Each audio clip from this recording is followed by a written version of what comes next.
લડી શકાય છે એવો વિશ્વાસ પેદા થયો। આ કન્વર્જનનું કામ શોધવાનું કામ આ ગરીબોના કલ્યાણને માટે મેં મારા જીવનનો એક મંત્ર બનાવ્યો છે। મારો મંત્ર બનાવ્યો છે કે પહેલા શૌચાલય પછી દેવાલય।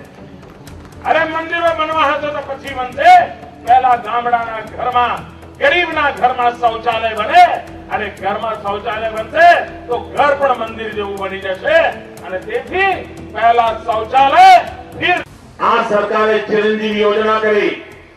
આ ચિરંજીવી યોજના અંતર્ગત ડોક્ટરો સાથે કરાર કર્યા કે ગરીબ સુવાવડી બહેન એની સુવાવડ કરવી હશે તો એ બહેનના સુવાવડનો ખર્ચો ગાંધીનગર તેનો ભાઈ મોકલવા તૈયાર।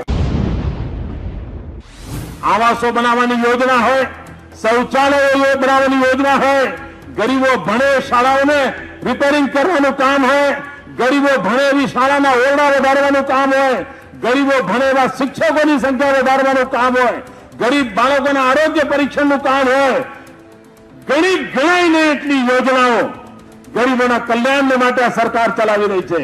અને આજે ગરીબોને અહેસાસ થઈ રહ્યો છે કે ગરીબીના નામે વાતો નહીં, નક્કર કામ થયા પછી ગરીબીની ચર્ચા કરવા